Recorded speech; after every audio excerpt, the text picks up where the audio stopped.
Are we supposed to stand for the pledge? Yes. That's what I thought. It's going to be a little boisterous. Standing in my heart. Oh, we all have so much room. Just pretend you're on a window ledge when you turn. Okay.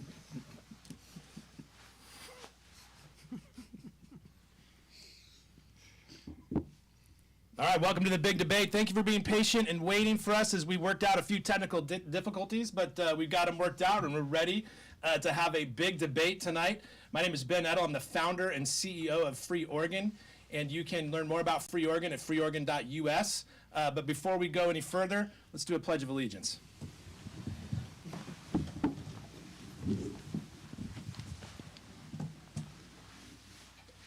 I pledge allegiance to the flag of the United States of America and to the republic for which it stands, one nation under God, indivisible, with liberty and justice for all.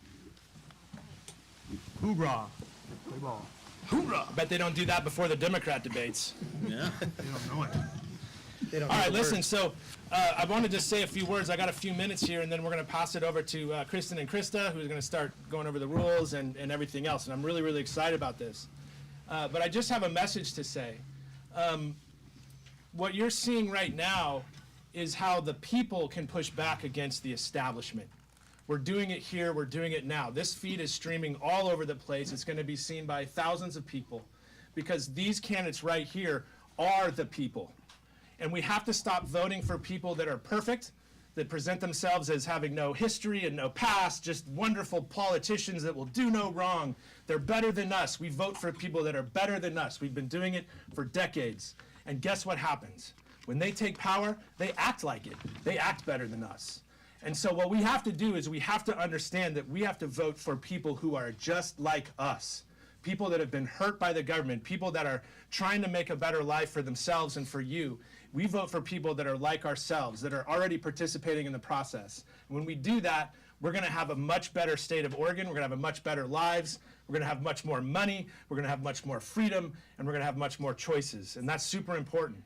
And right now, what you're seeing is the Republican Party, the establishment party, not everybody, but a lot of the people that are in charge of the establishment Republican Party do not care about anything else besides their own power, and that's what their policies, their laws, their rules, and their bills are designed to do, to maintain their power and hold us down. It comes at our expense, and you've seen it since 2020. You see, what happened in 2020, more than just COVID, okay?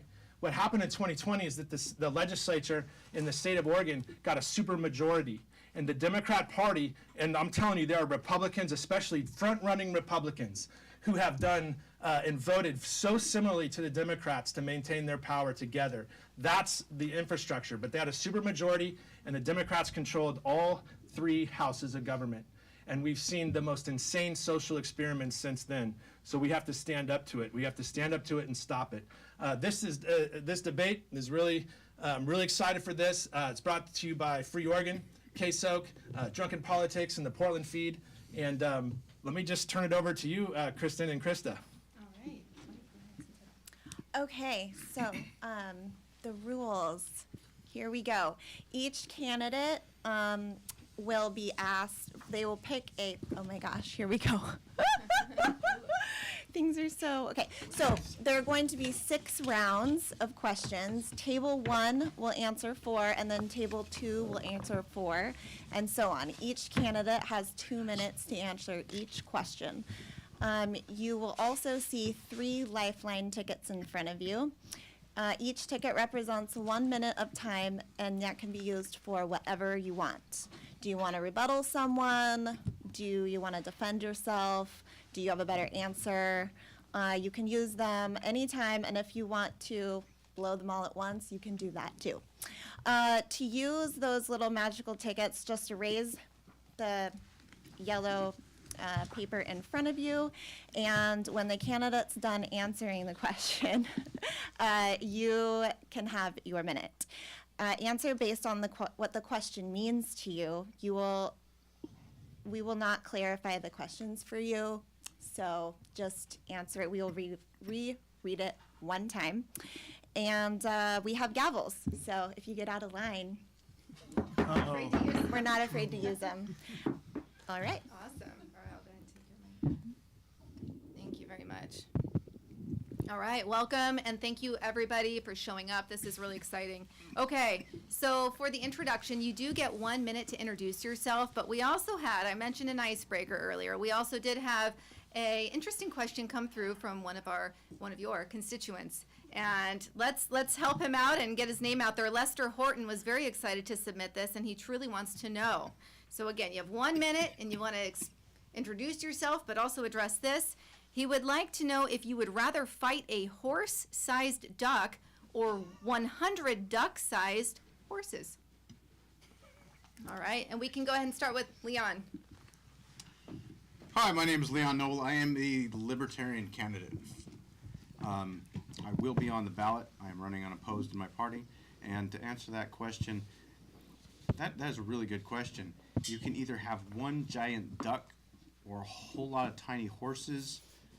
I'm going to go with the giant duck because the webbed feet are just going to slow it down at that size. So it's going to be easier to run away. However, if you have a whole bunch of tiny horses, then they all bite. They bite hard.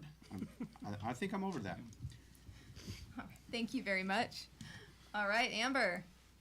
Hi, I'm Amber Richardson. I am from Southern Oregon. I am 37 years old, and I am running for Oregon State Governor.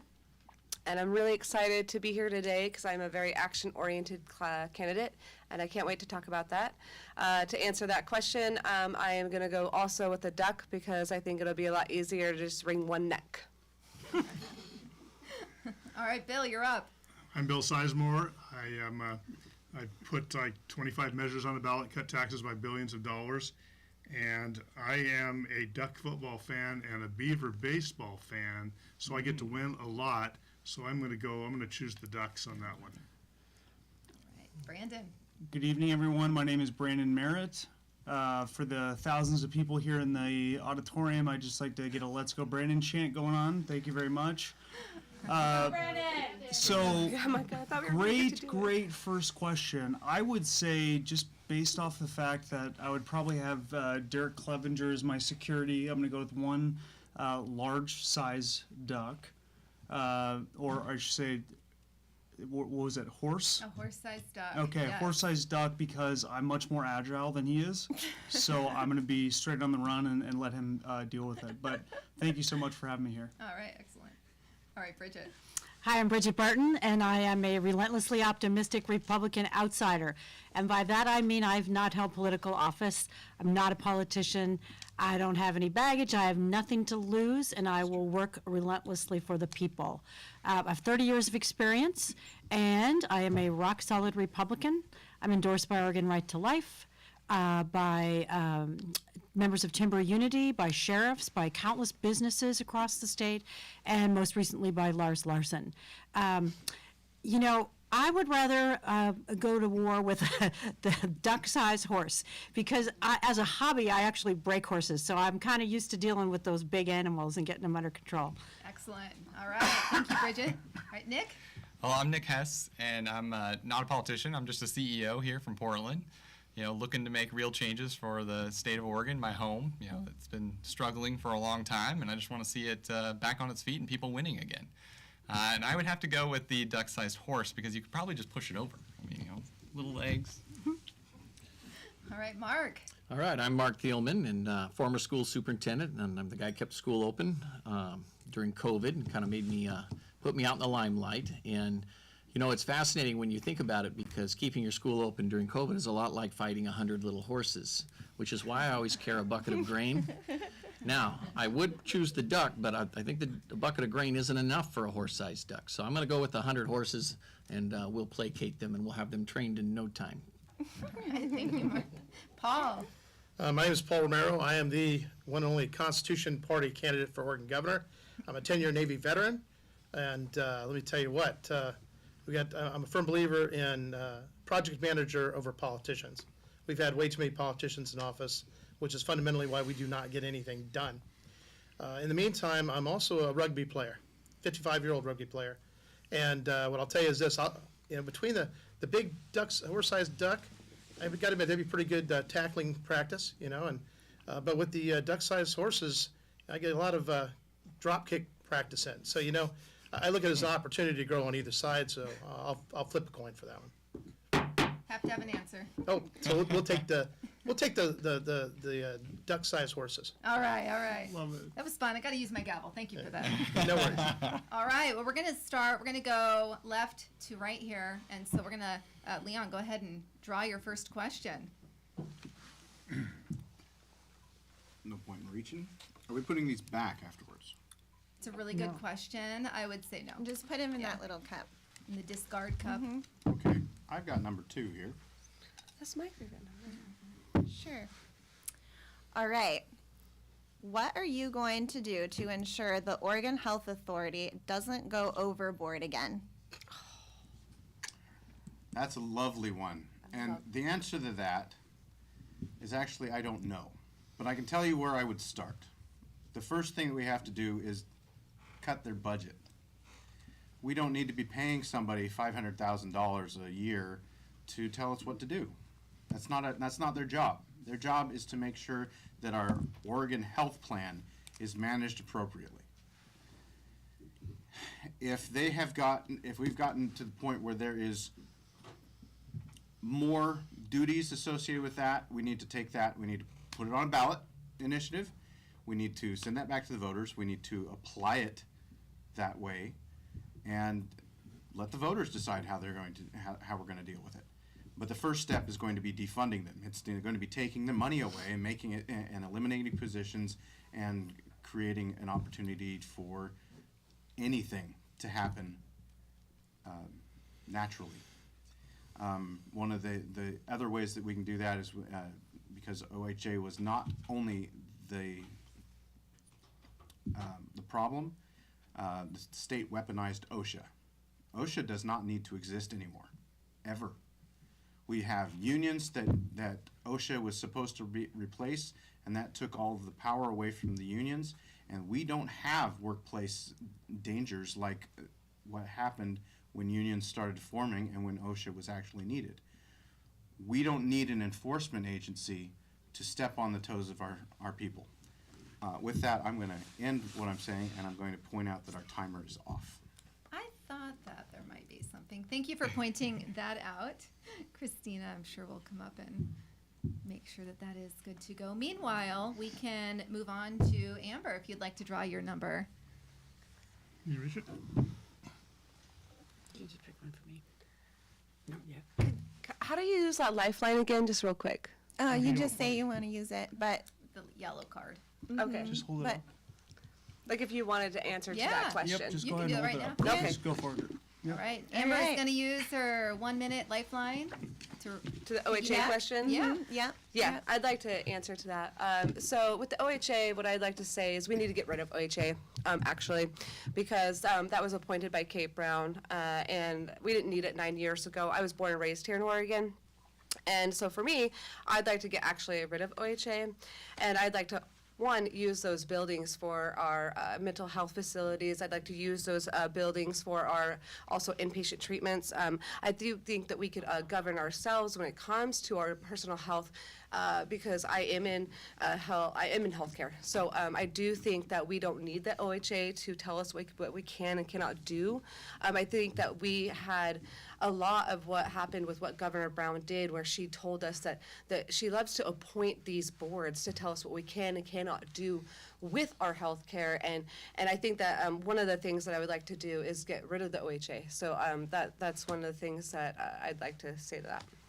Lifeline well used. All But right. you still have to answer a question, right? Still do. Yeah. Oh, good, I get two things. You get to talk all I day long. love this debate. Why don't you just use all of your Okay, lifelines and good just talk for 10 minutes? Well, then I'll be like, so, never mind. Oh, that hurts. Number 7. All right. What do we have here? Okay. Home prices in Oregon are insanely high, and the housing shortage is going to go through the roof, pun intended. In your opinion, why? Why is this happening? Well, there's a lot of things that bring our housing prices up. One of the things is that we have overregulated all of our industries with that. One of the things we need to deregulate. Governor Brown has done so much when it comes to LLC licensings. When you're an independent contractor, our contractors have had so much of regulations when it comes to what it takes to subcontract out. I mean, there are so many things that we need to do to deregulate it when it comes to just contracting, when it takes to building. I mean, there are so many things that we need to comes to the red taping when they talk about building anything. So we need to take about those deregulations and red taping when it comes to even the building contracts just from that level. I can't even talk about when it, for me as a small business owner, it is so hard for somebody that wants to be an entrepreneur. You know, you talk about students and small youth wanting to come in and even take over maybe you know, their father's or their mother's industries, and it's so hard because they don't even want to anymore because all the regulations that are there. So we need to start there, bringing the costs down on all of the industry there.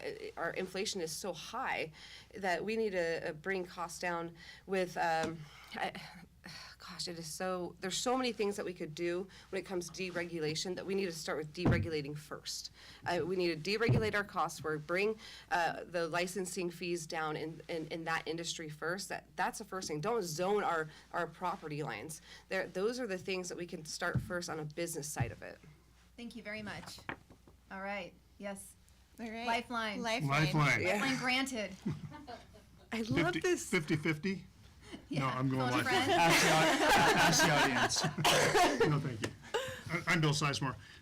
You know, I thought a lot about this. In fact, I put a measure on the ballot back in 2000 that required regulatory takings, that required just compensation for regulatory takings of private property. I think one of the things driving land home costs is the urban growth boundaries and the land use laws that were enacted back in, the 70s, that have artificially increased the price of a building lot outrageously. So you can't even buy a lot outside. You can have 10 acres outside of the country, outside of the urban growth boundary. You can have 20 acres. You can't build a house on it. And so everything's artificially increased in cost. And then the system development charges, SDCs, those have gotten so out of hand that you can be $15,000, $20,000, $25,000, $30,000 added onto the cost of building one single family home. And that's all government doing it to us. So this is not something that's happened just because of free market principles. It's because government has gotten involved in free market principles and obstructed them. Excellent. Thank you. All right, you also get a Oh, question. I get to do it. I get to draw a number. This is the best thing ever. I think 5's a really good number. You have 5. Oh, 5. I didn't say I drew 5, I said it's a really good number. It's my turn. I'm like, wow. All right. What is your plan to make Oregon less dependent on federal government funding and truly operate at the state level? That's a much more complicated question than it appears on the surface. If you look at the size of the state budget, there's two different numbers, or primarily there's the regular budget that the legislature just allocates, and then there's all of these federal dollars that come into the state, and they are all earmarked. And they usually require the state to put in some portion of money, and then the state will give us a bunch of money if we spend this much. So that the federal government is actually not forcing us, but leveraging us till we have to spend money the way they want us to spend money. So if you want to get them out and them have less control, you have to say no to literally tens of billions of dollars. And generally speaking, politicians can't say no to a few $1 million, let alone tens of billions of dollars. And so the problem really is at the federal level, and there's not the less, if the state, for example, says, well, we're not going to accept that money because you don't even have that money, federal government. You don't have a balanced budget. You're just printing the stuff. So this is play money. If they say that, guess what happens? Some other state gets it. So no state wants to go first and say, don't give us this phony money because you have to learn to keep your own house and control your own budgets, and they aren't going to do that. They don't have the federal government does not have a balanced budget amendment. All the states are required to have balanced budgets. So when you hear a politician brag here in the state, well, I balance the budget they didn't have any choice. They always have to balance the budget. The federal government doesn't, and that's where that problem really originates. All right. Thank you very much. And we have a lifeline. Bridget's going to use a lifeline. I am. I generally agree with what he said, but the time has come in Oregon to start putting our foot down hard. And I tell people that I'm running to put a hard stop to our 40-year decline. And this is a perfect example, because I will give you an example of where some Republican states around the country just recently turned to the federal government and said, no thanks, we're not doing it. And that was when they were passing out the unemployment benefits. And they kept extending them and extending them. And what was happening on the ground level, and we saw it here in Oregon, is you couldn't hire anyone to do anything. You probably all saw there were like $1,000 bonuses to sign on as a cook in a restaurant. That's because Joe Biden was forcing money down the throats of the states to not employ people. And some of the brave Republican governors stood up and said, we're not taking that money. Back to work, everybody. And I am that kind of governor. I will be that kind of governor. I will stand up and say no. Now, he's right. I'm not trying to be nuts here and say we're going to turn away billions of dollars. But this is an important moment in time for Oregonians. We've got to stand strong. All right. So we have a few lifelines for we have Paul. You did have yours up first. Let's go ahead and go to you. You want to use your one of your three? Thank you. Excellent. Okay, back in 1980, in the 80s, I should say, we had our timber industry before it was destroyed. And the simple fact is there's this little thing called the Apache County Resolution. Now, the biggest thing about what it used to be like is that 75% of the timber sales and what have you went to schools. Schools never wanted for anything. They didn't need uniforms, they needed book, they were good to go. They could afford everything they needed. There was no big burden, financial burden on the parents. And the simple fact is we can actually go back to that, county by county, or as governor, can do it for the entire state. What that does is it tells the federal government no on the Title I, II, and III funds, and actually takes back the U.S. Forest Service BLM lands back to the control of the state and the counties. And that way we're back to managing ourselves. That's what needs to be done. That's what should have been done. And the fact that we've allowed this to happen, the federal welfare, that actual amount decreases every year. And when you go look at each county and what we get paid for each acre, it's not worth it. So it's time to get back to managing our forests. Well, thank you very much. Brandon? So I can utilize this for Yes. 1 minute? Yes. Okay, so the first thing I want to say about OHA is it's an absolute disgrace the way they treated our first line responders. To for us to be at the beginning of the pandemic to support us, for us to treat them the way that we did by telling them if they didn't get vaccinated they would lose their jobs is a disgrace, 100%. And we need to make Oregonians whole again. I would 100% back either retroactively or finding a way to pay those folks and also reinstate their jobs. You want to talk about an economy for a second? We live in a state, we have over 50% of our jobs that are government employees. That's why we're in the purse problem that we're in. We need to create a real economy, roll back regulations on small businesses, regulatory costs on small businesses. Small businesses are proven to show more job growth year over year than large corporations. Talk about corporations, we've got Intel and Nike. They're expanding way outside. Intel is no longer expanding here in Oregon because we are hitting with a corporate tax. We have to lower it. That's just the beginning. Thank you. Thank you, Brandon. Leon? I want to know quickly, by the raise of hands, would you guys raise your hands if you've been on unemployment in the last 3 years? Welcome to the club. Does it help if I'm unemployed? I just recently got told to get lost from my employer, and I was unemployed through the entire pandemic. And I can tell you right now, the things that you guys are saying did not happen. People did not get paid $600 a week to stay home unless they made like 10 grand a month. And that's nowhere even close to meeting what they had as a family budget beforehand. Here's what happened in the pandemic. It's pure and simple. The employers said, we have to lay you off. You're going to have to go find something else to do. And everybody's side hustle became their main hustle. And now it makes more money to work for yourself. They're all entrepreneurs. They're all making money. And that's why you can't hire anybody. And it doesn't matter if the OHA people said whatever they said. If you're using the people's money to pay anyone, that's wrong. It's theft. You're extorting from the people, and you're wrong for saying it. State money is the people's money, and you should not be using it for any reason at all, period. Any other lifelines want to be cashed in? All right. That was a popular one. Okay, I don't even know where are we right now. Brandon. Oh, good. But he didn't put his ticket in. Oh yeah, put your lifeline ticket in, Brandon. In Do I that have? little Do I I have to. yeah. Number 3. Okay. All right.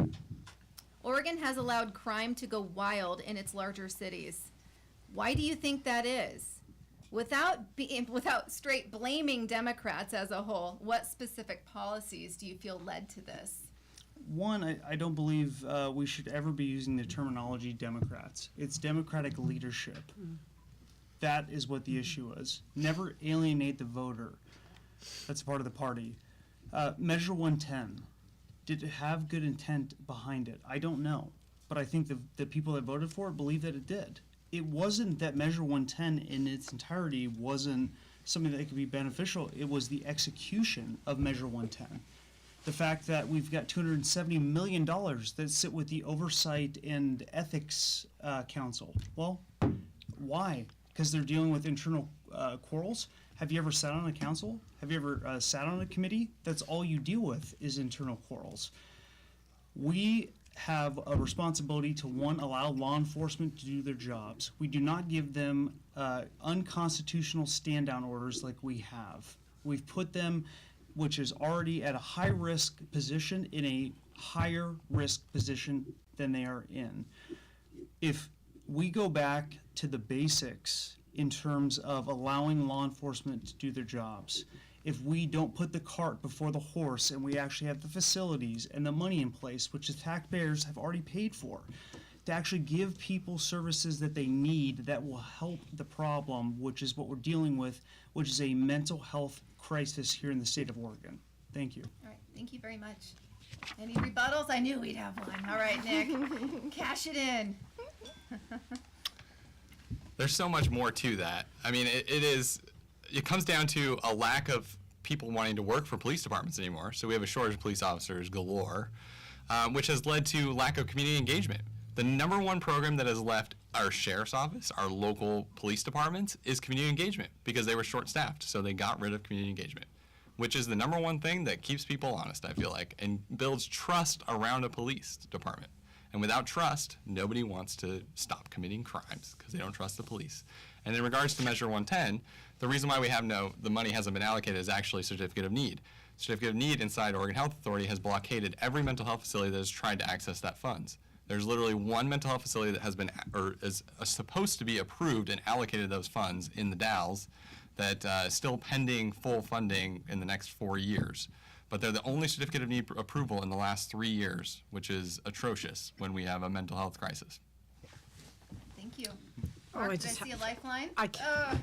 You're too late. Bridget, you're next, I Oh, promise. he went first. Beat you to it, Bridget. Go for it. I might keep mine too. Quick on the draw.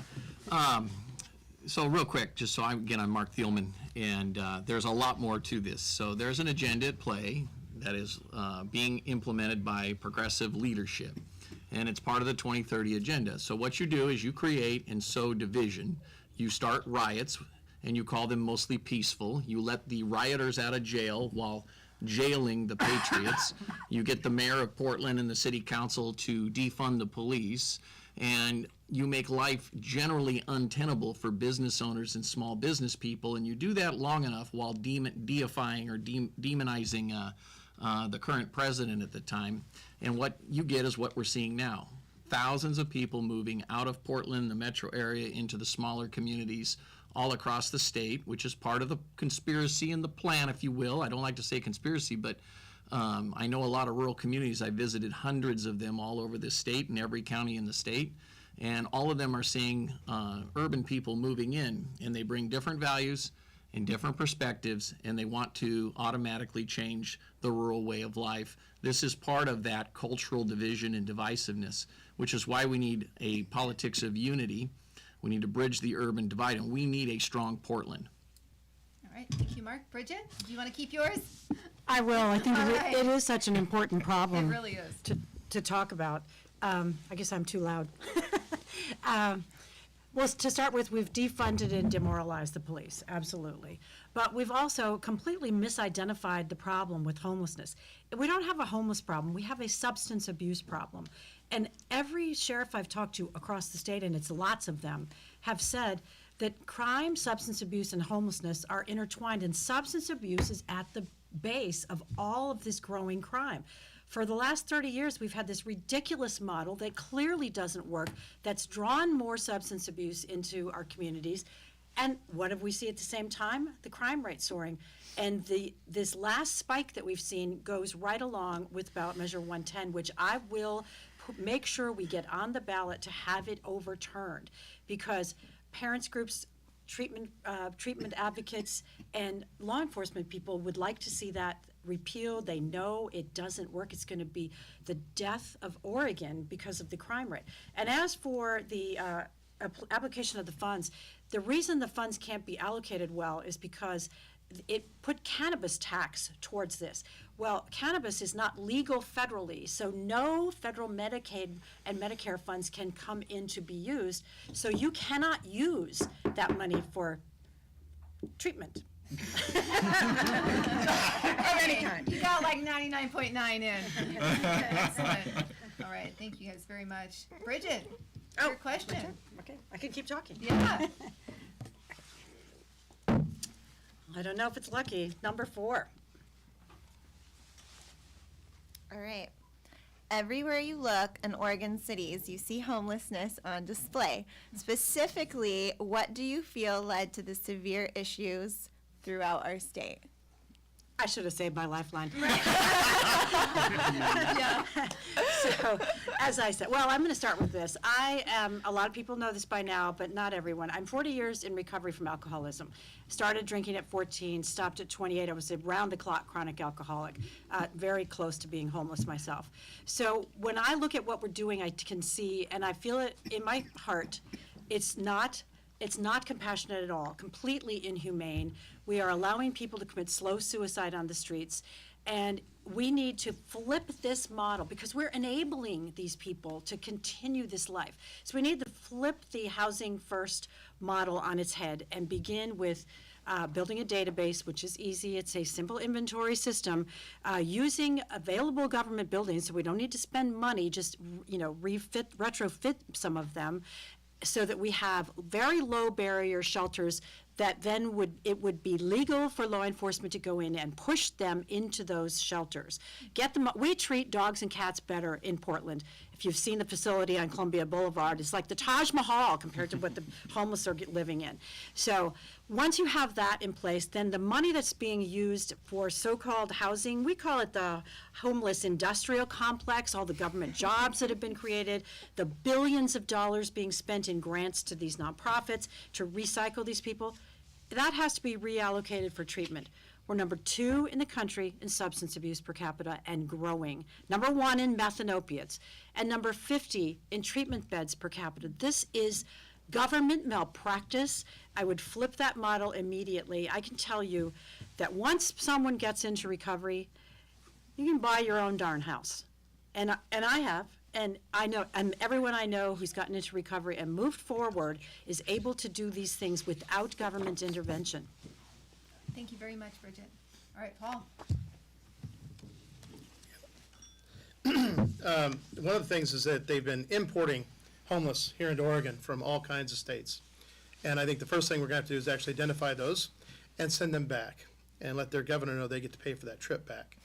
The next step is very simply to interview these people. We have, whether it's mental illness or addiction, sometimes it's just job.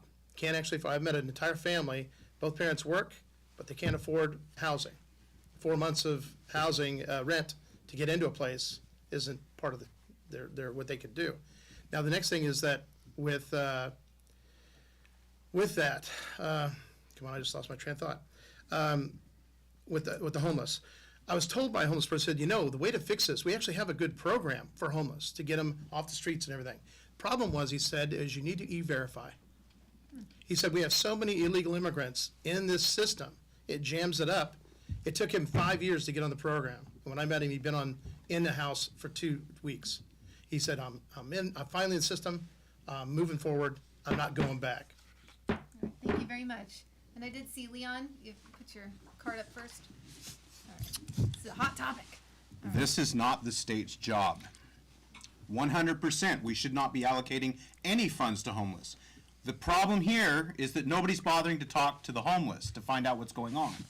If we talk to the homeless, like I've done in the recent month, we find out that they don't want our help in the first place.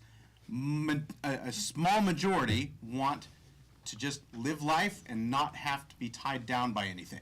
They don't want to be shoved into an internment camp or a gulag or whatever. And Mr. Romero, for a constitutionalist, you just created a class of people that is unconstitutional from our state constitution. I had a minute. But you just made an unconstitutional statement. What you want to do is unconstitutional. So I'm calling you on the carpet for that. We can't do this. We can't tell the homeless that they have to go somewhere. It doesn't work. We need to leave them alone and offer them philanthropically, not through the government, help. All right. Yeah. So we have Nick next and then Bill. We've had very different conversations with homeless people. Yeah. Used to be homeless. I guess we didn't talk to you. Yeah, I guess not. I've visited at least 19 different shelters across the state and heard about their programs and talked with people and discussed, what they need in their lives to make an impact. There are things that we need to do, like upgrade HMIS. We have a 40-year-old database system that manages all of this, and the infrastructure and where there are beds available and all of that needs to be added into that in a new relevant system that needs to be modernized. Leverage technology. We have the technology out there. We've done it forever. But more than that, we really need to make sure that our taxpayer dollars are getting a good return on investment. And when I say that, that means we need to stop funding city-ran programs that are proven to fail time and time again and fund nonprofits that are proven to succeed. One of them that I tout often is Rogue Retreat down in Medford. They're spending less than $500 per person and succeeding with an over 61% success rate at getting people off the streets, clean and sober, into long-term housing with jobs in under a year. All right. Thank you very much. All right, Bill. Economics 101. You spend more on something, you get more. And the more money you allocate to helping the homeless, the more homelessness you're going to get. You subsidize it, you get more of it. But I want to tell you that the murder rate in Portland, all-time record, the car thefts, the burglary rates, the Antifa riots, and homelessness are really all an expression of the same problem, and that's lawlessness, no respect for the law. Let me give you an example. Imagine going back 15 or 20 years in Portland. Just, they say 15 years ago, you walk down the sidewalk, you say, you know what, I'm going to set up a tent right here, and I'm going to live there, and I'm going to spread trash all around, even including my used needles, and I'm going to use that storefront for a restroom. You wouldn't have even thought of doing that because we had respect for law and order, because you would have been hauled off within an hour of doing it. But what we have is a disrespect for the law, and all of these come back to enforcing the law in a way that makes people know we're not playing around. We're going to enforce the law. Excellent. Thank you. I'm sorry. Oh, I'm throwing my lifeline in. let's do it. The last time I checked, we're still talking about human beings. This is where I draw a major issue, and this is where the party is completely wrong on this issue. We're talking about a number of people that I entirely disagree that are looking for dignity, that are looking to better their lives. What we have set up for them right now, I agree, is trash, but that was put into place by the Democratic leadership. Why would Ted Wheeler build the shack that he did right off of 6th Avenue for the homeless population? These people need real resources, real places for them to either temporarily live and have services to get them off of the hardcore drugs that we all just admitted is a mental health crisis in this state. But now we're looking at it as, oh, they're just a group of people and we're going to remove them. What about the Boise deal? That's a problem as well. I'm not going to assume that you know what that is, but it doesn't allow our law enforcement to do what they properly can to remove folks from our public parks. Going back to law and order, we have to allow law enforcement to do their jobs. We have to look at these people as people. All right, thank you very much. All right. Nick, you're up for your actual question. Oh, what is this? 5. Oh, yes, we did this already. Okay. Less dependent So- on federal funding and more dependent on state level. You may have rebuttal on this. What is your plan to make Oregon less dependent on federal government funding and truly operate at the state level? Didn't we already have that? Yeah. I had 5 before, so Yeah. we get to do it We're another still- time? Yeah, we have one set of duplicates. Fine. Yeah. It's such a good question, but I mean, I think in a lot of ways, I feel like it's more about using the money more efficiently so that we don't need to take as much money. There are obviously ways that we can become more independent, but at the end of the day, we want to get our fair share from the federal government so that other states don't get it as well, which is kind of a back and forth struggle, I feel. But, the reality is that we overspend on things, and the real problem that I see, though, is a lot of that money gets allocated to the wrong thing. Let's take VA dollars that have come from the federal government that haven't ended up going to, help veterans in Oregon. That's been reallocated to other things, or software upgrades that have been reallocated to other things. We take a lot of money that actually had a good purpose, and we end up wasting it on something completely different. And right now, we don't know all the money that we're wasting or where it's even going because of lack of transparency inside of our government. It's something I talk about a lot, that we need to have clear and complete information completely available to all of our constituents in Oregon so that they know where every dollar is getting spent, where it was earmarked for, and then where it ended up going. And we don't have that right now. If you go and try and even look up the budget and try and go any more than one layer deep, you're like, you're lost. And up your creek, you got to change that. So we need to start looking at how we can do that. And I think that takes a leader that's willing to go on record that they're going to release everything. And that's something I've said from day one. Anything that I have access to as governor is going to be made publicly available. Because the reality is that the governor works for you, not the other way around. And it's sad that politicians have decided that they want to do what they want to do and railroad what your needs are or desires are from a state. So we need to change that dynamic on its head and do something completely different. So. Thank you very much, Nick. 0 rebuttals on that one, huh? All right. I still had 12 seconds left. Why Oh. are you stopping me? Take your 12 back then. What is that? I can't take it. Mark is right, going Mark. to steal it anyway. Okay, so I got 1 minute. Let me explain how federal matching dollars work. Bill was correct. The feds throw down money and they say for every dollar you invest in healthcare, we will send you $6. This happened in 2012 and 2013 under Governor Kitzhaber and Barack Obama, the president. What they don't tell you and what everyone needs to understand is why does this create a crisis in our budget in the state? It's because the next year you don't get $6, you get $5. And the year after that you get $4. But because the federal government says you can't spend less in the next year than you did in the prior year, so then they have to start backfilling with state dollars. And that causes states like California, Oregon, and Washington State to begin to feel the financial strain. So they start cheapening out things like Oregon Health Authority, Oregon Health Plan, or they start working more co-pays into your health plans. It is a commingled problem that is absolutely indicative of bad progressive leadership. When I'm your governor, we don't make deals like that, deals that don't work for the people. Thank you. All right. Thank you, Mark. It's tough. All right. Your actual question. Oh, It's your turn. yeah. Okay, well now I'm going to ask you. We have a pattern going here, don't we? Number 15. Mixing it up. All right. Oregon is predominantly rural, and agriculture is a major economic driver. How will you address the current political regulatory stress on this important part of our state? Well, that's a wonderful question. So as a tree farmer myself and a former farmer in my young days, I've done a lot of farming and ranching and logging, and I can tell you it is a politically charged industry that people in leadership here in Oregon, aka the progressives, have been doing their darndest to destroy. So the piece is that strong agricultural base in any state economy equals $6 by the time all of that money that's spent on the farms and fields and labor gets up through and goes through the cities and through the ports. But our progressive friends have an agenda, and they want large corporate hedge funds buying up farmland and they want all control of water rights. And as a result, the family-owned farm is becoming less and less common. Ability to access resources that were guaranteed at the turn of the century, AKA water.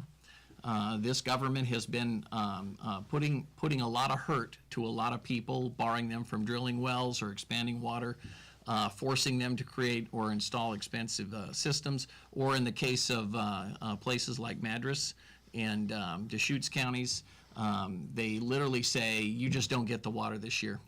And they don't fill up the reservoirs. This is a government-caused problem. It goes way beyond a drought year. It's just amplified in a drought year. So we have to have real leadership. We have to be able to remind everyone on how important it is to have strong farms and ranches, to have cheap shipping through our rivers and our inland port systems, so we can move those grains and commodities out to port, and then to modernize our ports in Coos Bay and other places so that we're the gateway to the Pacific. It is shameful, all of the economic opportunity that we're wasting and the way we've been treating our family-owned farmers. All right. Thank you, Mark. Paul? He's definitely right about the water. Here's the thing, though. Right now, we currently have the Chinese Communist Party buying up ranches, farms, rental properties, other properties, as well as actual water rights in Southern Oregon. Ask yourself this question. Why would the Chinese Communist Party be owning all our ranches, farms, and water rights? This shouldn't even happen, but it is happening.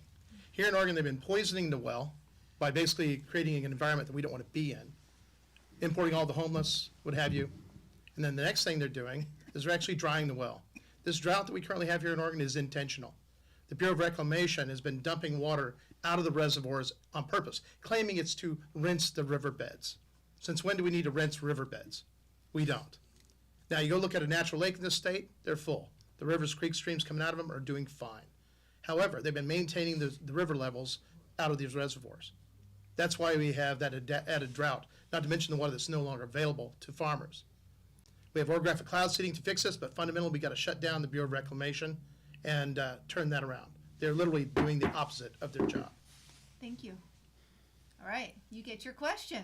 There we go. Lucky number 16.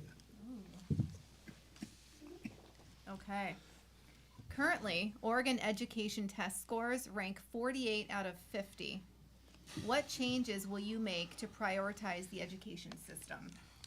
Well, one of the first things we have to do, and the nice thing about being a governor, you're also the superintendent of schools, is to basically eliminate all this division, this cultural Marxism that's literally dividing the family unit, okay? They're creating this chaos within our children, between parents. This is further destabilizes the family. For education, we need to go back to old school, okay? Part of that, it's actually all connected as far as the water, the farming, the timber industry, because when we have the timber industry and 25% of that profit in a given county going to the school system, you don't have these shortcomings. But we have to get out of this whole indoctrination process. This shouldn't exist in any of the public schools. I don't see my time, just let you know. So there's something that's fundamental about the schools. I think that with what we already spend at school level right now, I think we're ranked in top 5, I think it is, in the country for our students, and yet we're in the bottom for the actual education. I can't tell you how many people I've talked to that have graduated in the last 2 years. They are ill-equipped and ill-prepared to be out there in the job world. So for me, my first degree is in workforce education and development.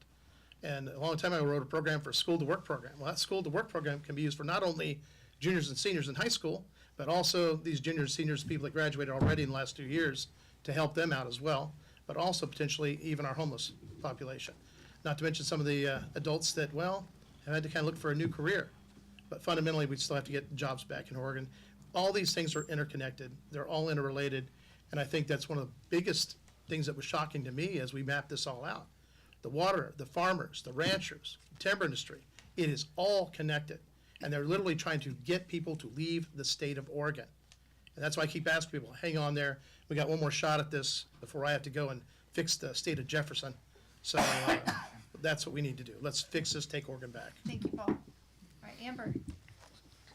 And we get a minute, right? Yes. Okay, I'll set my timer. Thanks. Yeah.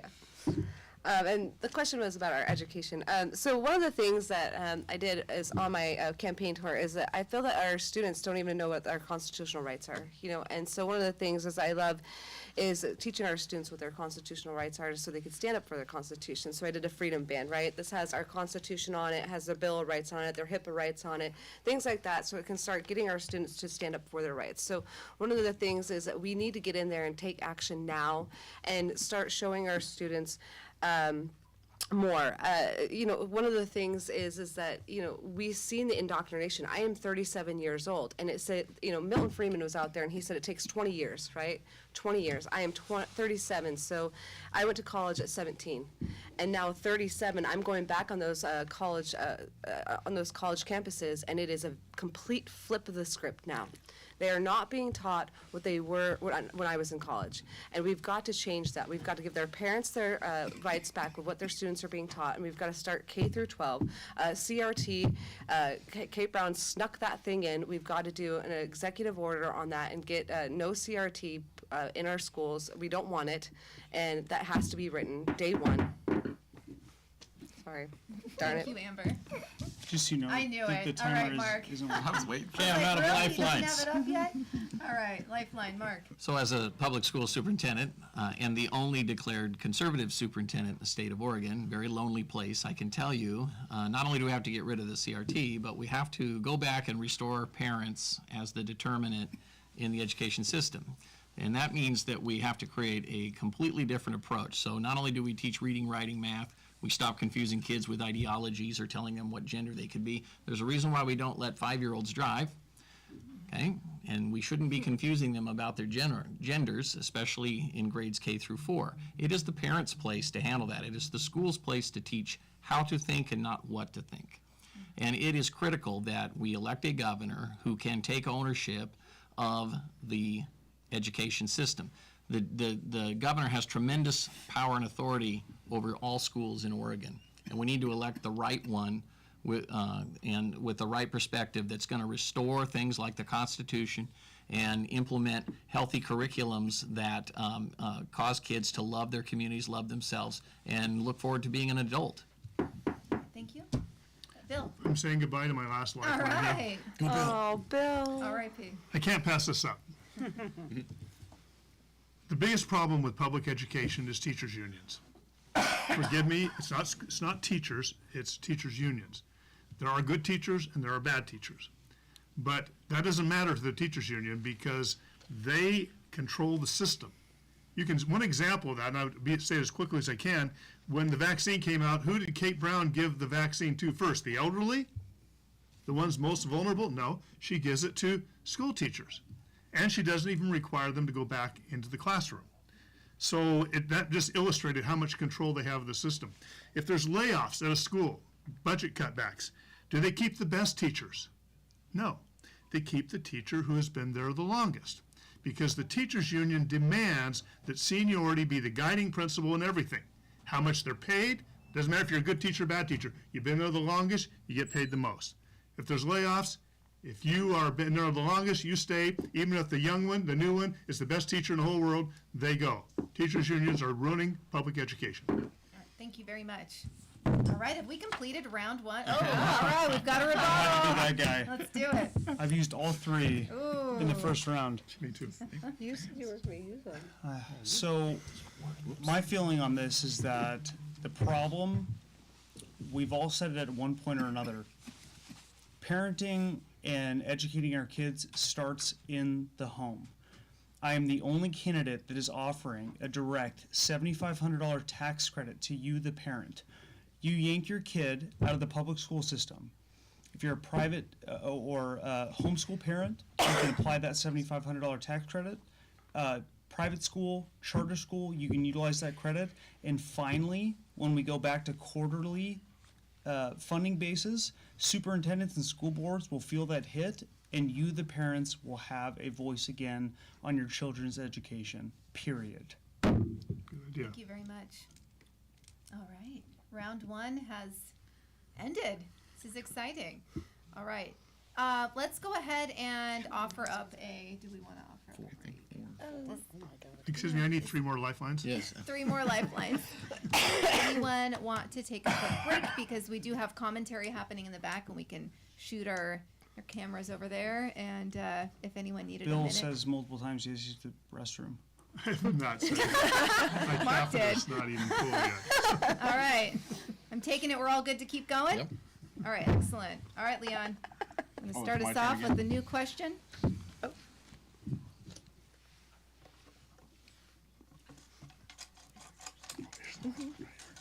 Don't take mine. Bill, you're such a thief. Let's try number 11. All right. Do gonna you take this away feel from you. confident in Oregon's election laws? You know, I keep hearing a lot about this. There's one party that says they're completely and utterly safe, and there's another party that says that that the other party's cheating. The only way you can confirm that the other party is cheating is to have access to the back data, and you can't get that from the central source because of the security built into it. Now, what also kills me about this is that nobody bothered to look and see when the voting system was created. It was created in the 80s, and it was signed by a Republican governor in a House and in a legislature that was balanced. It wasn't something that was created by Democrats to run the world. It was something that was created by both parties. And to say that it doesn't work now, well, I don't believe that. The reason I don't believe that is because I don't put my ballot in the mail. I take it to my polling place. I take it to at least a drop box that goes to my polling place. I can then see the numbers on my county polling website. And that is when they send it to the state. And if there's a discrepancy between those numbers, they correct it. I don't see how our system can be damaged. I do see from talking with people who have been involved directly with the system that the system could have some improvement. And yes, we should find those improvements and implement them. But at the same time, it is also the most secure system in the nation. Why wouldn't we want to build on that? Everyone is looking at us for that concept so they can apply it to their state too. I believe Washington and Utah have done similar things. I don't see what the claims are being seen. I don't see them because I'm looking at the data and the data doesn't tell me that. All right, thank you very much. I wish I had a lifeline, but I don't. Oh, all 3 gone, huh? I could They're all shred trying to that. get me to use mine. know, I kind of want to use it, but I'm like, How much are they going for on the market these days? Oh my gosh. What's the going rate? Fine, I'll I use have it. to. I have to I'm gonna use it. Integrity? All right, Go Nick, ahead, we'll add use it. 11 seconds onto that minute. I owe you. Yeah, have to do thank it. you. About time I recognized. Okay, so I struggle with this because I have had my team go through and review, all of the election results, how many people voted, and what we've looked for things that are out of whack. But here's my big concern with election integrity right now. Right now, we're implementing a new election system with the same people who have had done all of our software upgrades in the past. And they know nothing about what they're doing because they proved that time and time again. And now they're in charge of our election system. We're implementing this new system called No Ink. No Ink is promising, but at the same time, do we actually trust these people to implement something properly? And what is that going to look like when we go and use it in 2 years? Probably nothing good, and it probably won't mean good counts, ever. So, on top of that, I would also like to see us have some kind of trust-building mechanism inside of our ballots. What I mean by that, one of the things I've been looking at is blockchain technology. There's a really cool group out there that has a tool that would allow you to verify your own vote with a little peel-off sticker on it that you could take, and it's your own number to reference to know that your vote was counted, for who, when it was counted, and you'd be able to verify that on your own so you could build trust in the election system. That went really fast. You have like 5 seconds left. Would you like to use that? It's okay. All right. Okay, no, I have to. Alright. I'm going to use my lifeline, even though, so the reason why I was holding off is because I hope that there is something on human and sex trafficking, because it's something, a topic that I hope comes up, but I am going to use this because election integrity is so important to me. So, first of all, our voter rolls have been messed up since 1994. We have not cleaned them up. Okay, I'm in Jackson County. I am the second worst county in the state of Oregon. Okay, Multnomah County is the worst county in state of Oregon. All right, so Jackson County, we have not cleaned up. We cleaned up 0 voter rolls since 1994. Okay, 0. Multnomah County cleaned up 4 voter rolls since 1994. There is massive amount of evidence out there. We have had a Jackson County action team out there canvassing for the last 8 months. The amount of evidence that we have about election fraud is uncanny. So yes, there is stuff out there. The media just won't let us talk about it. And I'm telling you, there is so much stuff out there. And I only have 2 seconds, and I use my last lifeline. Thank you very County much. clerk is responsible But for And maybe now you you'll- get your question. Yeah, maybe you'll draw a question that's I hope so. Things will go faster now. Number 9. In 2020, the Portland Police Bureau was defunded, and one of the teams cut was gun violence reduction team. Since then, gun violence and homicides have skyrocketed. How do you plan to make our streets safe again? Well, so I believe in our Second Amendment rights. When it comes to our police department, I think we need to give our badge back to our police. One of the things is and also with crime, a lot of things they always talk about Portland. I'm from Southern Oregon. I live in Jackson County, and one of the things in the state of Oregon is that we have to look at Oregon as a state as a whole. Crime is in our state is not just one part of the state. The state is everywhere. Where I live in Southern Oregon, and we are dealing with the cartel with these large marijuana grows, and we have crime that is much different. So we can't look at crime as just one part of the state. So, we've got to give our police back their badge. We've got to give them back their morale as well. And we've got to be able to, as a governor, we've got to be able to say, hey, in this portion of the state, we have got to be able to handle crime this way. In this portion of the state, we've got to handle crime this way. Neighborhood watches, those things are very important in our state. And not everything is just handled in one way. And, that is something that has been so frustrating in most of our state. If you look at Eastern Oregon, if you look at the coastal town, most of our state feels like it's been forgotten. And that is the most frustrating thing. And now our police, they feel that they're completely forgotten. So we've got to give enough funding, a very, very healthy budget to our police. Ethos is a program that is to our police department to bring back their morale. We need to have that instilled as well. So bring a good, healthy budget, get our police back their badge, and look at our state as a whole so that we are, combating crime as an entire part of our state. Excellent. Thank you very much. All right, Bill. Oh, all right, Leon. I'm going to use the last one. All right. We need to remember, first off, that the reason the riots happened was because the police overstepped somewhere. If you want to rebuild the police, great. Lower the crimes that can be committed, remove the police presence in the crimes that don't need to be handled, like stoplights being out or headlights being out. We don't need to have law enforcement deal with every tiny little thing. And if they're out of the picture, and this is what happened, there's a white paper out there on what Antifa was using to do it. There was a systematic methodology to escalate the situation to the point where they were using tear gas. And once that started, there was a door-to-door crew passing out flyers and telling you how to deal with it. You want better policing, you're going to have to be the police yourself. Stay strapped. All right, thank you. Any other rebuttals? Anyone have any left? All right, nice. Not for this one, though, right? All right, sounds good. Yeah. All right, Bill. All right. Let's see, lucky number 1. 1. That's how the I'm going to come teamwork. out in the primary, is number 1. So it's Keep those prophetic. happy There thoughts. you go. Prophetic. It's like a Chinese fortune You'll forget cookie. by morning. No, Joe Biden will forget by morning, but I won't. All right, number 1, taxes and government spending are a total joke. What are you going to do about that if you get elected? Well, that is a subject near and dear to my heart. I put several measures on the ballot to deal with taxes, and I will threaten to do it again if necessary with the legislature. I will tell them that I will veto any and all tax increases. I mean, I've cut property taxes by tens of billions of dollars, and I've placed a measure on the ballot that says no new taxes or fees without voter approval. Just give the power back to the people. If you want some of their money, ask them, persuade them. Don't just take it.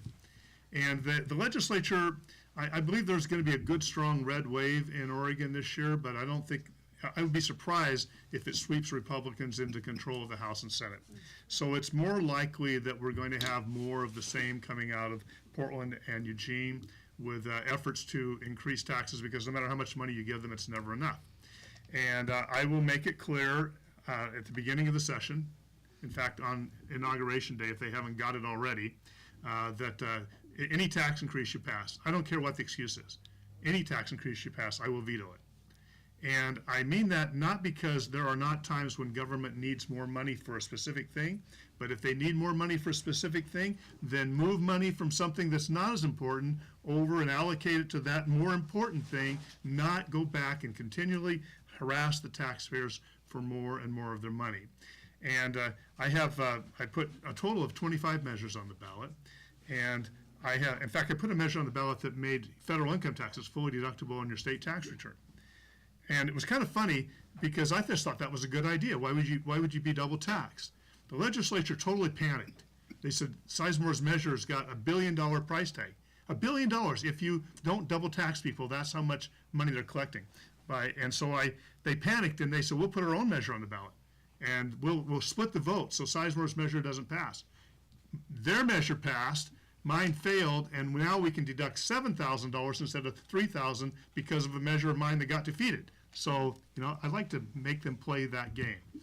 Excellent. Thank you very much. No rebuttals. All right. Brandon, I'm all out. get an actual question this time. Perfect. 14. All right, how would you gauge your understanding of governor's powers and limitations? Such a good question. I have viewed the governor's office as one of a role of a servant. You have to have leadership qualities. This state, this country, we're in desperate need of leadership. Oftentimes it's misconstrued as someone that is overseeing, dictating certain powers that, quite frankly, should not be allowed. I think executive orders should be used in the rarest of occasions. We've seen government overreach, at least in my lifetime, at the highest level I've ever seen it. And the result? We're looking at tyranny. We're looking at a state and a city in particular, Portland, that is dealing with the worst crime rates, homeless population, drug use, you name it. In conjunction with our county levels, we have 36 counties, 36 wonderful counties here in the state of Oregon. I would love to see power go back to the local level, for a governor to work in partnership with our local leadership, who you elect, by the way, and work in conjunction with the subject matter experts in these particular areas to come to an actual solution instead of a bunch of sound bites, which is what we're currently dealing with. The conditioning process that takes place in our legislative branch, in my opinion, is folks that want to meet with union leaders who barely even represent their members. If you get in touch with the actual human element, go meet with folks from the ag community, go meet with folks that lost their businesses in downtown Portland, my goodness, you will get an entirely different perspective than what's currently being shared. And so, as a governor, I truly believe that, one, you have to have a vision of putting Oregon on a prosperous path forward, a new path forward. Not going back, a new path forward. Let's make Oregon whole again. Thank you. Thank you very much. All right, Bridget. Lucky 7. All It's right. my horse's name. Love it. years. Okay, so you have heard this one before. Again, we have two sets in these. Number 7, home prices in Oregon are insanely high and the housing shortage is going through the roof. In your opinion, why is this happening? I'm just going to take a little bit of time to answer because I generally agreed with what Bill had to say. I think this is fundamentally a problem with our land use system that constricts the supply of buildable land, makes it impossible to build, even on rural acreage, without meeting these kind of ridiculous requirements. And so it's just like, when I've talked about this, it's just like the gas situation. If you constrict the supply, the price goes up. It's not rocket science. And we have been doing that now since the 70s, so we're into this for 50 years. And it was planned. This was an actual plan. You can look at Metro's agenda and see this is what they had in mind, squeezing us all tightly in, constricting the supply. So I have 2 adult children that are trying to start lives here in Oregon, and one of them, I don't know how they'll ever be able to afford a house. I think the average price is $700,000. Who can do that when you're a young couple? Who can do it when you're older, for that matter? So we've got to go in and look at better use of secondary lands, and if it was up to me, I would undo the urban growth boundary. Now, that is going to take some appointment power that I do have. It's going to take some time. It probably needs to move through the legislature. I hope that by the time I'm into the second 2 years of my 4-year term, we will have a Republican legislature. We could overturn that and get back to opening up our land for housing. The other point was made earlier as well, and that is all these regulations and fees and restrictions and the amount of money that they have to spend to build out in any communities is prohibitive. It's just, those fees and regulations have to be removed and restricted. I too would make a commitment immediately not to raise taxes and fees and not to sign off on any new regulations on business owners or on the ability to build for the builders. Excellent. Thank you very much. All right, Nick. 8. Oh, this is a good one. Oh, great. Oh, yes. Get it ready. I wish I had a lifeline left. Okay, Antifa, who has been referred to as an idea, and their fellow comrades have been quite frisky in Portland for years. How will you prevent another 2020 and 100 days of violence from happening again? Well, I would say if the Portland police won't do their job, then we send in the National Guard to put an end to things. I mean, the reality is we cannot have lawless streets. We have to punish crime. It is ridiculous that we let it go on so long. We did nothing. We had a mayor of Portland, which, protested against his own staff. I couldn't even imagine if I went to work one day and said, I'm boycotting all of you and I'm protesting against you, my people would walk out and throw things at me. It'd be bad. Nobody wants that. And we saw that because we had a mass exodus of our police. I mean, you cannot diminish your people like that. And they even had to go in and rescue him one day because he was on the front lines of a protest. It's pathetic. It's awful. And, that's just poor leadership. And I think, from the governor's office, it's about setting an example through leadership that this is unacceptable. It's unacceptable for our DAs not to prosecute. It's unacceptable for anybody to be protesting against their police, their own employees. And it's unacceptable for them not to feel supported. And I think it's sad that we have done so many things to tie their hands with every big problem that we have in this state. We tie their hands through the law that was mentioned with the taillights and headlights. Completely pointless in Oregon. There was never an incident of anything that related to that as being a problem, and yet we tied their hands and gave them less motivation to do their job. The number one thing that was found from that, DUIs, people driving drunk on the roads. That was the number one citation from that. Do we want those people on the roads now? I don't. I think that's a bad thing. We have to look at the ramifications of everything that we do, and we have to, put an end to this chaos. It's ridiculous. Thank you very much. All right. Mark. Next. This is pretty complicated. Number 11. Okay. Okay, this is one we've heard before also. Do you feel confident in Oregon's election laws? Please explain. Score. Well, since I was out of a lifeline, as this is Providence giving me this question. So first and foremost, not only do we have a problem, the fact that we have almost half the country that is concerned about the sanctity of our elections, in government, that's a huge problem. Because democracy in terms of our republic requires that people have confidence in their vote. You know, you only express yourself in a variety of ways: your speech, your purchases, and your vote. That's how we interact in society, especially with our government, because we get to pick our leaders. And in order to make sure that everyone has access to the vote, we have to have confidence. So confidence requires a couple of things. One is that we require a system or a chain of custody that assures that our elections are honest and consistent and fair, and that everybody's vote counts. So one citizen, one vote. So that's why it's important to do forensic imaging before every election, especially in Oregon, because of our easily manipulatable mail-in voting system. When you have forensic imaging, you can't fake that. This is how they uncovered the fraud in Wisconsin.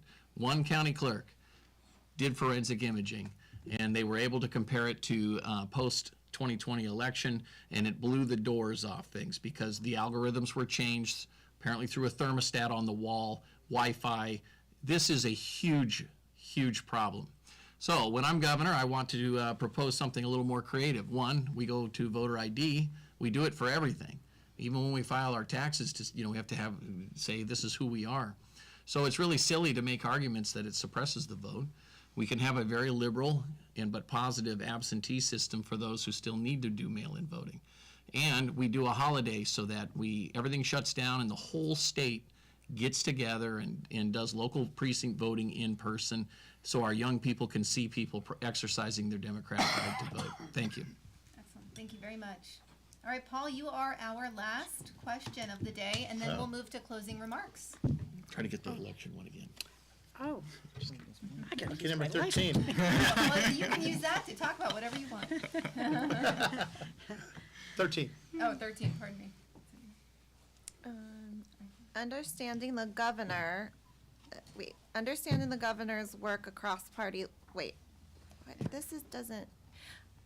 understanding the governor must work across party lines to make changes. How will you be effective at this?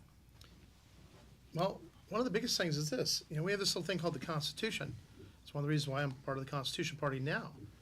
Any candidate running for office should be standing on the Constitution, period. And as governor, you're not there to represent the Republicans or Democrats or even the Constitution Party. You're there to represent the entire state.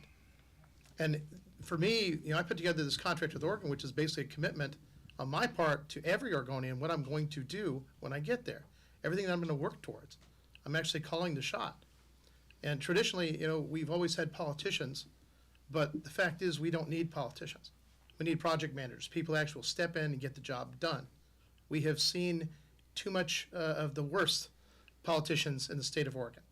And, for me, it's been a frustrating thing watching it all happen. And it's also what kind of pushed me to get into politics. So fundamentally for everybody out there, realize that if you're going to be a governor, you represent everybody. That's their safety, their security, all the above. And when you're dealing with problems, you got to deal with them. We have too many people that we deal with Antifa, BLM, not enforcing laws, not allowing law enforcement to do their job, DAs not doing their job. We have so much dereliction of duty, it's not even funny in this state. And that has got to come to a screeching halt. From the election fraud, and I'll tell you straight up, it's going on big time here in Oregon. And it's actually probably was the test ground from the beginning for all election fraud countrywide. And for me, Oregon, we use ES&S hardware and software. That comes actually straight from Dominion. All the other 18 counties use hard and clear ballot. All those have Smartmatic at their core. That's owned by Dominion. Oregon voting has been under Dominion the entire time.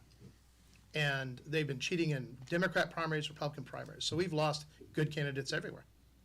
But ultimately, we got to stand our ground and just stand it together. We got to bring some unity to this state. Excellent. Thank you very much. All right, I know we have some leftover. Yeah, are you the only one, Bridget? Yeah, I think she's it. Okay. I thought we you had a can bunch talk more about- questions. Well, because we had a late start, we wanted to. Right, that's fine. So, I am running for governor to put a hard stop to this 40-year decline, and it's gotten worse in the last 10 years. I'm not running to necessarily get in there and bicker and get into this partisan bickering that we've been engaged in over the years. I want to stay laser focused on solving some of these huge problems that our career politicians have failed to even address, like education scores in the tank, and homelessness, and crime soaring, and inflation that's crushing everyone, and wildfires. We didn't get a chance to talk about that tonight, but how we're using our natural resources. So negotiate? No, I'm running to put a hard stop. If you've seen these recent polls, you'll know the entire public out there, the voting public, is asking for change, fundamental change of direction. And that is what I will do as governor. I have no interest in getting in there and negotiating back and forth. And to this point, I want to add, two people not here tonight, Bud Light Pierce and Christine Drazen Romney. They have not shown leadership. They have not stood up and pushed back against this leftist agenda, and it would be a terrible mistake to put them in. We can only expect what we've gotten in the past. Excellent. Thank you Are very we allowed much. to clap? Yes, let's, yes. Thank you.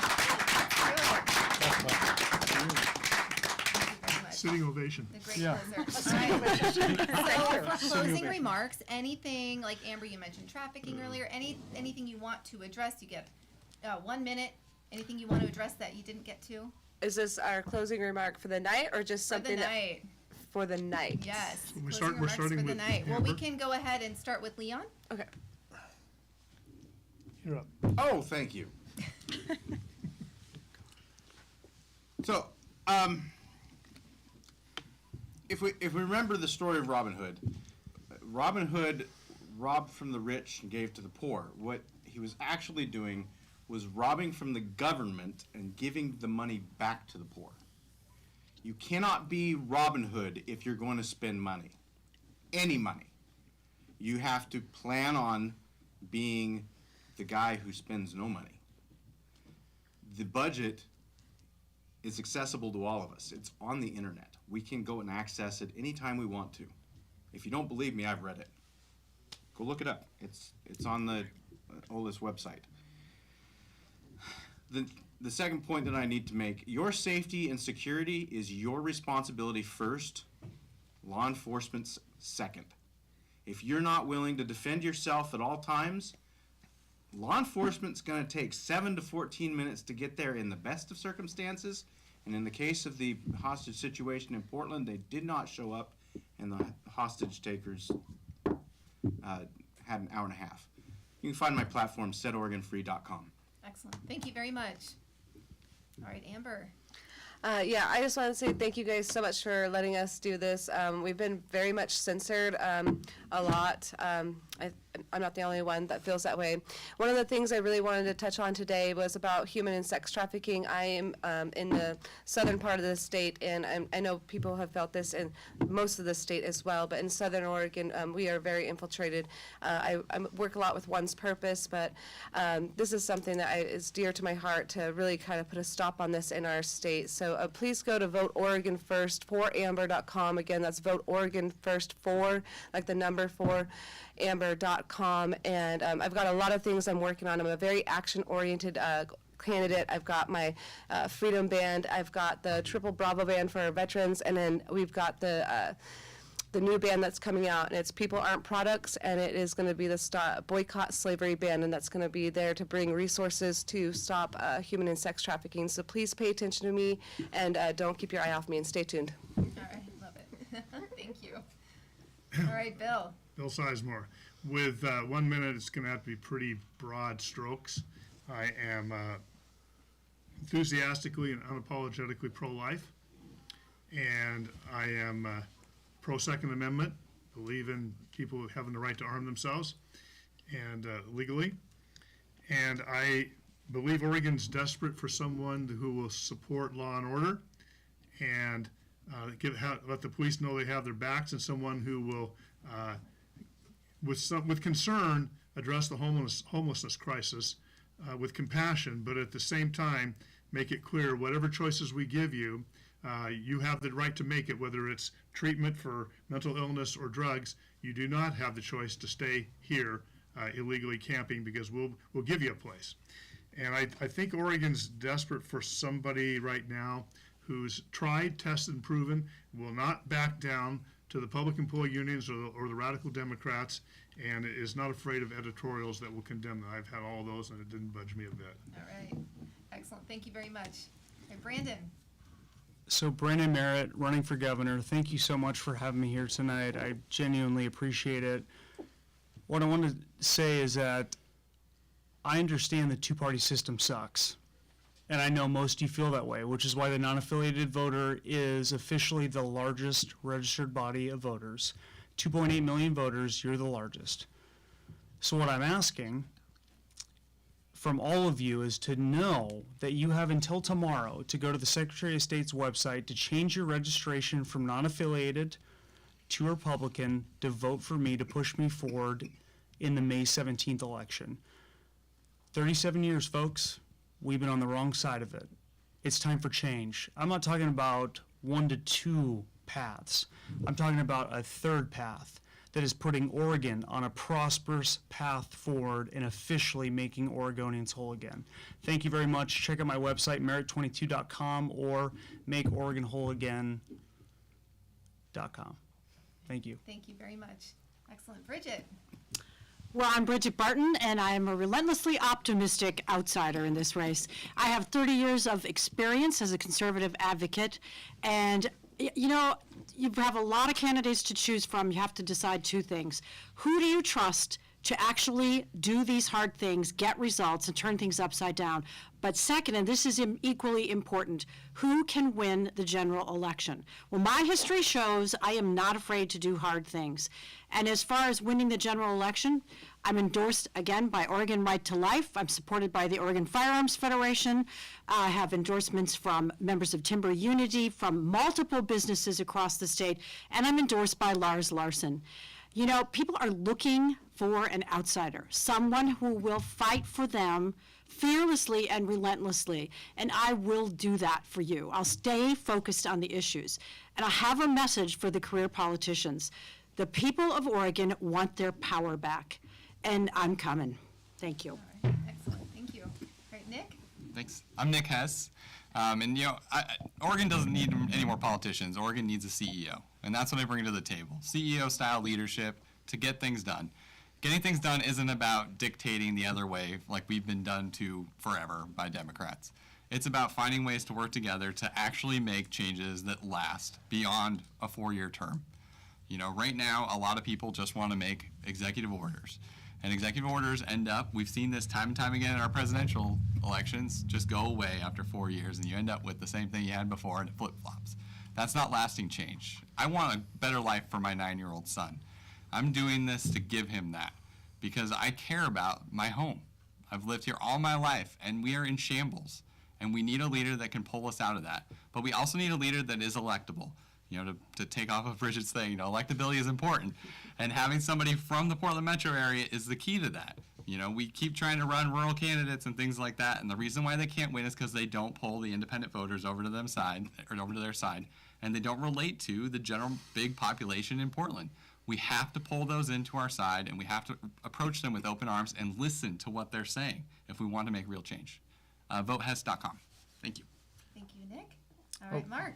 Okay, well, I'm Mark Thielman, and first of all, Bridget, it is Pfizer Christine and Basement Bud. Yeah, I agree with that. All right. So a couple of things. You know, we hear a lot of aspirations, and you know, I'm coming in from the outside, and I'm coming. Those are all great lines. The reality of it is we need a proven champion, someone who's taken on this government consistently over time and won. Winning is something we need to get used to in the Republican Party, and I'm a winner. I just won in Dorchester, right in the heart of our establishment Republican Party politics, and I beat some of the folks right here at this table in a vote range of 2 to 1 with 61% of the vote. So it really comes down to message. I did not bring 138 people to Dorchester. I brought 24. The rest of the people were persuaded by message, and that's what I bring. I bring a winning message, And I bring a whole slew of amazing endorsements like the Oregon Firearms Federation because of my plan to strengthen 2A and the fact that I put parents back in charge and got rid of them. So again, it's Mark with a C. C stands for conservative, markfororegon.com. Excellent. Thank you, Mark. All right, Paul. Paul Romero, Constitution Party. I wasn't invited to Dorchester, so I couldn't be part of your thing. Did you know that here in the state of Oregon, there's a law that requires 4 years of civics to be taught to our kids in high school? It's a law. Supreme Court ruled in favor of parental rights, and Oregon has chosen to ignore them. Voter fraud, election integrity. Right now, we have a case with the federal attorney general regarding federal election law violations by every county clerk in Oregon. And once we get this back, whether we get it back in time or not, we'll push for an injunction to actually prevent them from destroying the 2020 election data and ballots. The simple fact is we need to go back to old school. It's still the best school. As a constitutional carry, Second Amendment pro-life candidate, my goal is to help make Oregon ours again, because it is being sold right out from underneath us. It's frustrating, I know, but know this: vote Paul Romero, and we'll make Oregon yours again. That's RomeroForOregon.com. Thank you. Excellent. Thank you all. Can we get a round of applause? Thousands of people in this room. I think it's important to give our guests their due as well. Can we get around for them? Thank you. Thank you. Excellent. Well, I just wanted to say, I didn't plan on saying this, but I'm going to. It's funny, Krista and I were talking. We were both up till 3 a.m. Couldn't sleep, and it was very likely. I didn't think I was nervous or overly excited, but obviously it's because this is a big deal, and it made me think about what you're going through, like during this campaign. It's just crazy. I'm sure you've lost so much sleep, and your mind is just constantly on overdrive. So I just want to thank you all for really being so selfless and doing this for the people. So that's huge. Thank you. So thank you for that. You all are amazing. I'm gonna go ahead and second that. All right, All second. right, I'm gonna second that. Cheers. Yeah. All right. Excellent. Thank you very much. I really appreciate it. Thank you. Thank you. Our pleasure. All right, thank